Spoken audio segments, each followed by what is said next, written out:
Biro apa? Biro Biro Halo guys, hari ini saya sedang berada di satu tempat yang menurut saya menarik. Dan saya kira dari cerita orang di hadapan saya ini, yang baju biru ini, Pak Adif Gunawan akan membuat kisah tentang gedung ini menjadi lebih menarik lagi. Saya perkenalkan sedikit ya, Pak Adif Gunawan ini wartawan senior, dulu lama sekali membesarkan Harian Merdeka yang kemudian menjadi Harian Rakyat Merdeka, dan sekarang menjadi penulis biografi beberapa tokoh. Pak Adif Gunawan, ya. apa kabar? Baik, alhamdulillah. Di mana kita sekarang ini? Kita sekarang sedang berada di dalam Masjid Cut Mutia yang dalam beberapa narasi sejarah diceritakan awal mulanya ini sebenarnya bukan bangunan masjid, tetapi merupakan kantor biro semacam proyek dari infrastruktur pembangunan kawasan Menteng. Zaman Belanda. Zaman Belanda, dan kemudian setahu saya sekitar tahun awal 70-an ini difungsikan sebagai masjid untuk menambah beberapa masjid yang sebelumnya mungkin sudah ada di kawasan Menteng ini. Karena kawasan Menteng ini cukup luas, menyusul berdirinya Masjid Sunda Kelapa dan beberapa masjid lainnya di sekitar jalan Imam Bonjol kalau saya tidak salah. Itu inisiatif siapa Pak mengubahnya jadi masjid? Dari narasi sejarah ini memang dijelaskan dulu ada beberapa tokoh yang rutin melakukan sholat di sini.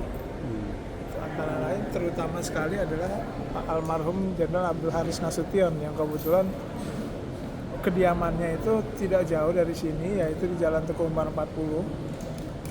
Dan beliau juga dalam beberapa catatan disebutkan sempat menjadi pengurus Dewan Kemakmuran Masjid kalau sekarang ya, DKM. Sehingga di salah satu sudut masjid ini, area masjid ini dibuatlah satu ruangan yang disebut Aula Abdul Haris Nasution untuk mengenang jasa-jasa beliau terhadap masjid ini, saya kira. Jadi dulu kenapa kira-kira Jenderal Nasution tertarik untuk mengubah gedung ini menjadi masjid? Selain karena alasan untuk menambah jumlah masjid di Menteng. Sering kesini beliau buat sholat? Setelah jadi masjid tentunya ya? Ini boleh dibilang di antara beberapa masjid yang ada di kawasan Menteng, Masjid Cut Mutia ini adalah salah satu masjid yang paling sering beliau kunjungi, baik untuk sholat Jumat maupun untuk sholat-sholat seperti sholat tarawih, maupun sholat-sholat yang perayaan-perayaan Maulid, perayaan Isra Mi'raj, itu beliau kerap menghadiri. Gitu. Iya. Ada kenangan pribadi dengan Pak Nasution di tempat ini? Ya, sebagai wartawan dan terutama sebagai satu kampung ya, satu keluarga besar gitu, saya tentu tidak akan lupa pada tahun 1976, kalau nggak salah saya masih kelas 4 SD waktu itu. Yeah. Saya diajak oleh ayah saya sholat di sini, di masjid ini.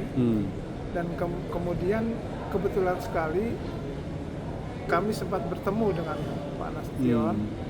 Dan kami kemudian saling berangkulan, saya sendiri mencium tangan beliau di pintu masuk masjid ini. Dan itu saya kira satu peristiwa yang buat saya sangat berkesan ya. Selain dulu kami kalau setelah Idul Fitri biasanya kalau kami ada waktu selalu berkunjung ke rumah beliau untuk bersilaturahmi, berhalal bihalal. Tahun 76 ya? Tahun 76. Itu berarti setahun setelah peristiwa Malari Pak Agi? Malari 1974. Oh 74, 2 tahun berarti ya? 2 tahun. Itu Pak Agi usia berapa? Jadi waktu Malari Pak Agi tinggal di mana? Saya Di usia-usia SD itu? Saya kebetulan tinggal di kawasan yang sekarang adalah menjadi gedung pusat perbelanjaan Roxy Mas. Nah, dulu itu adalah berupa asrama yang disebut Batalion 202. Orang tua militer ya? Iya, selama 202 itu, kemudian awal 80 kalau saya tidak salah itu dipindahkan di Tanah Kusir. Oh, jadi Pak Agi pindah semua ke Tanah Kusir. Nah, jadi pusat perbelanjaan lah itu, markas itu, perumahan itu. Roximas itu sih baru kemudian dirubah menjadi Roximas itu mungkin pertengahan awal 90 ya. Jadi Pak Agi di usia-usia SD itu sempat melihat ini pergerakan massa di peristiwa Malari. Detailnya saya tidak ingat, tetapi kalau disebutkan Malari itu membayanglah peristiwa itu sekilas ya. Bagaimana pada hari itu ya, saya juga pergi dan berangkat sekolah melihat satu situasi yang memang agak beda dari hari-hari biasa. Misalnya di sepanjang jalan Roxy menuju Harmoni maupun sebaliknya sepanjang jalan Roxy menuju Grogol, terutama kampus Trisakti yang berada di ujung jalan Grogol yang menuju arah Tangerang. Memang situasinya berbeda dengan hari-hari. Masa lebih banyak. Masa lebih banyak, saya kira. Masa setempat atau masa berbaur saya kira berbaur, ya, berbaur terus aparat keamanan juga kemudian merespon. Pergerakan massa berarti ke arah sana, ke arah Harmoni. Ya. Dan waktu itu kampus Trisakti belum seperti sekarang, sangat jauh berbeda. Maksudnya sederhana. Iya.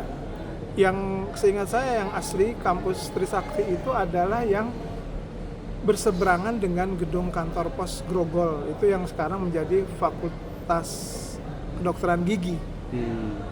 Jadi ini persis 15 Januarinya ya? Iya, 15 Januari. Sekolah di mana? Saya sekolah di sekitar situ, sekitar Roxy, Cideng. Ya, jadi jalan kaki ke arah sana memang, iya, memang ke arah Harmoni. Ya. Jadi satu arah saya. Jadi searah dengan pergerakan massa. Cuma pagi sampai Cideng. Iya. Dan mereka lanjut terus. Dan saya belum sadar itu ada peristiwa apa. Cuman usia suasana. masih kelas 4 SD. 4 SD. Bukan SR ya? Enggak setua itu ya? Kirain masih SR. Iya, terus pulang sekolah normal tapi? Belajarnya normal hari itu? Belajar sih normal ya, cuma memang ada peristiwa yang kemudian dikabarkan oleh guru bahwa desas-desus kayak proyek Senen dibakar, kayak gitu-gitulah. Itu cepat sekali menjalar. Dan mungkin kalau dibandingkan dengan peristiwa 98 jauh berbeda ya. Dalam hal histeria masanya ya, saya kira histeria masanya mungkin juga karena alat komunikasi. Iya, saya kira ya belum zaman banyak, itu zaman itu kita hanya dengar desas-desus dan kadang kita harus bertanya. Kalau sekarang kan kita mungkin bisa tahu dengan sendirinya karena ada sosial media gitu. Iya. Harus tanya gitu. Tapi tidak ada penjarahan di dekat rumah lah. Setahu saya tidak ada. Cuma di Senen barangkali, Jatinegara barangkali ada ya. Seperti kata cerita ya. Menarik juga ini ya. Jadi Pak Agi menjadi saksi sejarah untuk banyak hal ya, di sekitar kawasan ini ya, Menteng ini ya. Luar biasa teman-teman semua. Jadi pembicaraan. Ada lagi Pak Agi yang menarik dari episode 74 76 itu, dari mulai Jatinegara, ya, Senen, ya kan, Harmoni, ya, Grogol sampai ke Cut Mutia ini. Sebenarnya satu kawasan ini ya, tinggal muter saja kan, membelok. Apalagi Pak Agi yang mungkin terkenal? Ya di Menteng ini terutama sekali banyak tokoh ya, tokoh-tokoh pejuang angkatan 45. Bang Ali Sadikin meskipun agak jauh dari posisi Masjid Cetrutia ini, yaitu beliau di Jalan Borobudur, itu masih termasuk kawasan Menteng. Juga ada beberapa tokoh yang dulu ada Pak Panggabean di Teguh Umar 22 kalau nggak salah, terus Pak Amir Mahmud. Dan masjid ini lagi-lagi memang favorit untuk beberapa event-event besar ya, kayak Idul Fitri, Idul Adha. Salah satu masjid yang tokoh-tokoh itu kunjungi untuk sholat ya di sini. Ini karena tadi sempat nyinggung Jalan Tengku Umar ya, di situ ada Tengku Umar 40, Pak Nas, tadi ada Tengku Umar 22, tempat Pak Panggabean. Nah, Tengku Umar 27 dulu rumah siapa itu? Yang sekarang jadi rumah Ibu Megawati. Saya kurang paham ya persisnya ya. Di sebelahnya itu kan ada kedutaan Vietnam itu. Ya. sebelah kanan persis. Saya kalau episode itu saya kurang mengikuti bagaimana Iya. kemudian Megawati bisa tinggal di situ. Dalam banyak narasi sih memang tidak, saya belum pernah menemukan Ya. bahwa misalnya keluarga Soekarno pernah tinggal Pernah di tinggal di Menteng. situ, ya. Belum pernah menemukan. Iya, kan kalau Bung Karno ini kan di Sriwijaya ya, Ya, Ibu Fat, proklamasi Cilanda, rumah Ibu Fat juga ya. keluarga Proklamasi besar udah pasti ya. Tebaran. Ya, baik guys. Demikian bincang-bincang kita dengan Pak Arief Gunawan, salah seorang wartawan senior yang juga memang peminat sejarah ini beliau ini ya.